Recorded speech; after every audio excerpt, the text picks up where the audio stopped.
I challenge you to reflect upon your role, how you may have contributed to whatever happened or whatever didn't happen, even if it's like 5 or 10%. Just what might you have contributed to the dynamic of the exchange, the relationship? Welcome to the Lara Jane Layton Show. This podcast is for you, the person who keeps putting others first. Your self-talk has held you back. You no longer need to take a second seat. Let's explore ways to overcome self-doubt. You can silence that inner bully voice and achieve your full potential. Here's your host, Lara Jane.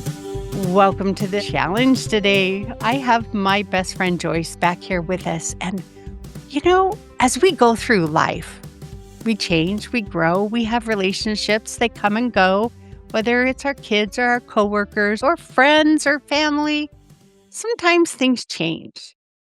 And sometimes we look back on them and we wonder and we're not sure what happened. So if this week you are faced with one of those, I wonder what happened, Joyce is going to challenge us to do what? Do what? Self-reflect. We tend to immediately point to the other person of what they were doing or what they didn't do or what we needed, that all the things outside of ourselves. So I'm going to challenge you to look inside. Like, how are you showing up? When did you not speak up? And if you did, how did you speak up? Was it in love and kindness? So the challenge is like, this self-reflection. And when we struggle in relationships, and sometimes they end, of course, there's a grieving process that we go through, an emotional roller coaster of, all of the emotions of anger and sadness and regret and not, just not wanting to deal with it. And, you can look up all the stages of grief. And especially when a relationship ends, and this can be with your significant other person. It can be with a sibling, how some siblings are estranged, or parents, it's just like there's that dynamic of always being the child, even though you're 40 and they're 60, so, so the relationship can end. And I challenge you to see the blessing in that rather than something as a loss, but just what can you take away? What can you value from the experience? And again, turning it inward to reflect. It's like, how were you being in those conversations? Were you pushing their buttons because you knew what buttons they were? Were you playing the victim? I'm just thinking of someone right away. It's just like, yeah, whatever. It doesn't matter, and it definitely matters, but they just like, it doesn't matter. So what's your kind of go-to in those situations that now that they're not there anymore, you can't pin it on them, right? You can't blame them anymore because maybe they're not there anymore. So just reflect. I challenge you to reflect upon your role, how you may have contributed to whatever happened or whatever didn't happen, what needed to happen, even if it's like 5 or 10%. Just what might you have contributed to the dynamic of the exchange, the relationship? I'm thinking of another person, another client, um, friends for years and years. And then just one day, not one day, but, just a situation had been going on for a little while. And they just said, I can't support you in this anymore. I don't believe in it. I don't think it's right. You can do whatever you want, but I can't stand by you in this decision anymore. And that totally disrupted the relationship. There was a falling out for a significant amount of time. So there's that grieving process of having that friendship, just like a significant other, because you've shared so much of your life and, the intimacy. I even challenge you to, instead of shutting off your emotions, shutting them down, ignoring them, I challenge you to like look at the vulnerabilities and the intimacy in the relationship. Did you have walls up all the time? Did you not really let them see who you were and what you needed? Did you not acknowledge to yourself what was needed? So there's a lot. Okay, I got more than one challenge here, obviously. I can't do it all. I'm thinking of a relationship that, a really good friend that I felt like was just really, really close to me. And we also worked together. Um, And I felt like I was letting her down, so I just kind of shut the door. Like, I don't want to let you down, so we're not, we're not being friends. I shut it because I felt like I wasn't good enough in the work environment to do what she needed me to do. And that friendship isn't mending, even though I've opened the door back up and I've said all these things. I had full responsibility of slamming that door, it just not being open. And so I have to look at all the good things that happened in that relationship and still admire and respect that person. At the same time, I have to go, there's nothing, I've done everything I can at this point that now it's just not going to happen. And so that personal reflection, that where was my role in the parting and where is my role in it still staying apart, and acknowledging that whatever it is at this point, I can't change it, and being okay with that. I miss her. I would love to have her back in my life, but I get it. And so that reflection that you talked about, it was hard for me at first. And it took a long time for me to be okay.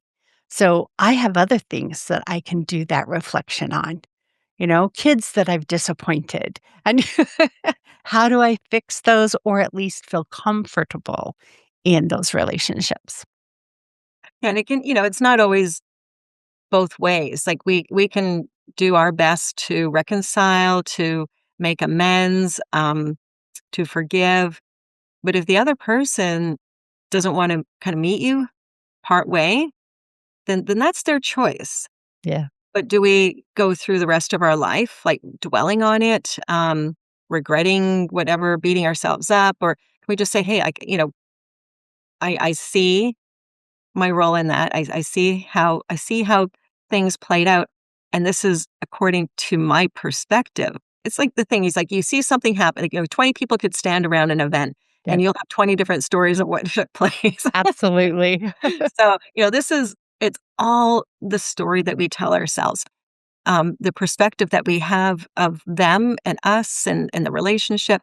And, this goes back to how we were raised. Um, Mhm. the dynamic of our siblings and our culture, communities, all of these things like program our thinking and what we can have, can't have, and then we bring that into our relationships, and then we show up that way.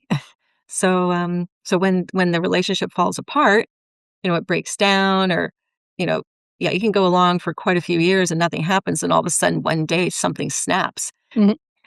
But that could be one of you was holding back, and then you just felt you couldn't hold back anymore, and you let your true colors show, maybe at a most inopportune time.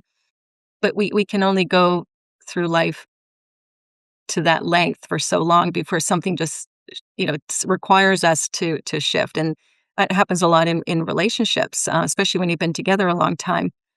Okay, when they do that, you do that, and when that happens, you do. So there's this little dance that happens, and then it's like, okay, that it's time to stop that dance and have that little grieving time, um, Yeah. and then pick yourself back up. It's kind of like get your life back, I a new love life. that because that self-reflection can help you identify that dance. Yeah, Without it, you aren't conscious about all those things that create the rhythm to it. And so that time to reflect on the relationship and what built it up and what separated it, and being honest about your responsibility in the part, because it always takes two, and it's almost usually misunderstandings on both sides, and you just kind of go further and further apart. they tend to call it. I don't even. I've used my other words so long. It's like the conflict resolution or whatever. Where you're like, it's all about the conflict. It's like, well, how about compassionate communication? Mhm. Instead of there's got to be some conflict that we've got to like somebody's going to win, right? It's like who's going to lose, who's going to win. That's how I kind of feel about it. But if it's compassionate, where we put our whatever aside, our grievances, our pain, we put it aside, and we almost like really listen to the other person. Like, even though they may say things in a harsh way, but what's underneath that? Almost be curious. And in NLP, neuro-linguistic programming, we call it disassociating. So it's almost like instead of being the character in the movie, you become the director watching the movie. And so Right. doing that in real life. So that's like another challenge. Can you step out of the picture of what you're viewing, what you're experiencing, and be like a fly on the wall as if you're watching yourself in action, and you may have a very different perspective of yourself. That's not really a new perspective because it is part of self-reflection. Yeah, How did this happen? What yeah, is it? In that non-emotional way, even though we're tied up emotionally, stepping back and looking at it. So it is all little pieces of that self-reflection. yeah, yeah. So self-reflect, and you can do it after the event happened. You can imagine an event happening and then reflecting at the same time. So our mind is really powerful. Well, we do it. We repeat the past over and over, the scenarios, who said what and everything. And so but it happened like 10 years ago. Oh, I can remember it as clear as day, right? And yes, you do, because you've been repeating it in your mind over and over and over. So why not change the outcome, the story, and create something new for your mind to fixate on, that's more positive, that's more empowering, or that, it's more healthy. And Yeah. so our mind doesn't know that it's not happening.